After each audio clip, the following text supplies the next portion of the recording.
गुरु गोविंद दो खड़े, काके लागू पाए। बलिहारी गुरु आपने, गोविंद दियो मिलाए। कबीरदास जी इस दोहे में कहते हैं कि अगर हमारे सामने गुरु और भगवान दोनों एक साथ खड़े हों तो आप किसके चरण स्पर्श करेंगे। गुरु ने अपने ज्ञान से ही हमें भगवान से मिलने का रास्ता बताया है, इसलिए गुरु की महिमा भगवान से भी ऊपर है और हमें गुरु के चरण स्पर्श करने चाहिए। यह तन विष की बेलड़ी, गुरु अमृत की खान। शीश दिए जो गुरु मिले, तो भी सस्ता जान। कबीरदास जी कहते हैं कि यह जो शरीर है वो विष जहर से भरा हुआ है और गुरु अमृत की खान है। अगर अपना शरीर देने के बदले में आपको कोई सच्चा गुरु मिले तो ये सौदा भी बहुत सस्ता है। सब धरती कागज करूं, लेखनी करूं बन राय। सात समुद्र की मसी करूं, गुरु गुरु लिखा न जाए। अगर मैं इस पूरी धरती के बराबर बड़ा कागज बनाऊं और दुनिया के सभी वृक्षों की कलम बना लूं और सातों समुद्रों के बराबर स्याही बना लूं, तो भी गुरु के गुणों को लिखना संभव नहीं है। ऐसी वाणी बोलिए, मन का आपा खोए। औरन को शीतल करे, आपहु शीतल होए। कबीरदास जी कहते हैं कि इंसान को ऐसी भाषा बोलनी चाहिए जो सुनने वाले के मन को बहुत अच्छी लगे।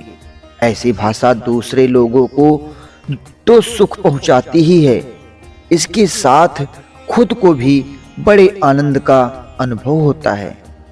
बड़ा भया तो क्या भया, जैसे पेड़ खजूर। पंछी को छाया नहीं, फल लागे अति दूर। कबीरदास जी कहते हैं खजूर का पेड़ बेशक बहुत बड़ा होता है, लेकिन न तो वो किसी को छाया देता है और फल भी बहुत दूर ऊंचाई पे लगता है। इसी प्रकार अगर आप किसी का भला नहीं कर पा रहे हैं तो ऐसे बड़े होने से भी कोई फायदा नहीं है। काल करे सो आज कर, आज करे सो अब। पल में परलय होएगी, बहुर करेगा कब। कबीरदास जी कहते हैं कि हमारे पास समय बहुत कम है। जो काम कल करना है वो आज करो और जो आज करना है वो अभी करो, क्योंकि पल भर में प्रलय हो जाएगी। फिर आप अपने काम कब करेंगे। जो तिल माही तिल है, जो चकमक में आग। तेरा साईं तुझ में है, बस जाग जगे तो जाग। कबीरदास जी कहते हैं जैसे तिल के अंदर तेल होता है और आग के अंदर रोशनी होती है, ठीक वैसे ही हमारा ईश्वर हमारे अंदर ही विद्यमान है। अगर ढूंढ सको तो ढूंढ लो। जहां दया तहां धर्म है, जहां लोभ वहां पाप। जहां क्रोध तहां काल है, जहां क्षमा वहां आप। जहां दया है वहीं धर्म है, और जहां लोभ है वहां पाप है, और जहां क्रोध है वहां सर्वनाश है, और जहां क्षमा है वहां ईश्वर का वास होता है। जो घट प्रेम न संचरे, जो घट जान समान। जैसे खाल लोहार की, सांस लेत बिन प्राण। जिस इंसान के अंदर दूसरों के प्रति प्रेम की भावना नहीं है वो इंसान पशु के समान है। जल में बसे कमोदनी, चंदा बसे आकाश। जो है जाको भावना, सो ताही के पास। कमल जल में खिलता है और चंद्रमा आकाश में रहता है, लेकिन चंद्रमा का प्रतिबिंब जब जल में चमकता है तो कबीरदास जी कहते हैं कि कमल और चंद्रमा में इतनी दूरी होने के बावजूद भी दोनों कितने पास हैं। जल में चंद्रमा का प्रतिबिंब ऐसा लगता है जैसे चंद्रमा खुद कमल के पास आ गया हो। वैसे ही जब कोई इंसान ईश्वर से प्रेम करता है तो वो ईश्वर स्वयं चलकर उसके पास आते हैं। जात न पूछो साधु की, पूछ लीजिए ज्ञान, मोल करो तलवार का, पड़ी रहन दो म्यान। साधु से उसकी जाति मत पूछो, बल्कि उनसे ज्ञान की बातें करिए, उनसे ज्ञान लीजिए। मोल करना है तो तलवार का करो, म्यान को पड़ी रहने दो।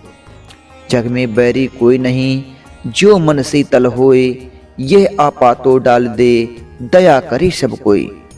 अगर आपका मन शीतल है तो दुनिया में कोई आपका दुश्मन नहीं बन सकता। ते दिन गए अकार्थ ही, संगत भई न संग, प्रेम बिना पशु जीवन, भक्ति बिना भगवंत। कबीरदास जी कहते हैं कि अब तक जो समय गुजारा है वो व्यर्थ गया। न कभी सज्जनों की संगत की और न ही कोई अच्छा काम किया। प्रेम और भक्ति के बिना इंसान पशु के समान है, और भक्ति करने वाला इंसान के हृदय में भगवान का वास होता है। तीर्थ गए से एक फल, संत मिले फल चार, शतगुण मिले अनेक फल, कहें कबीर विचार। तीर्थ करने से एक पुण्य मिलता है, लेकिन संतों की संगति से पुण्य मिलते हैं, और सच्चे गुरु के पा लेने से जीवन में अनेक पुण्य मिल जाते हैं।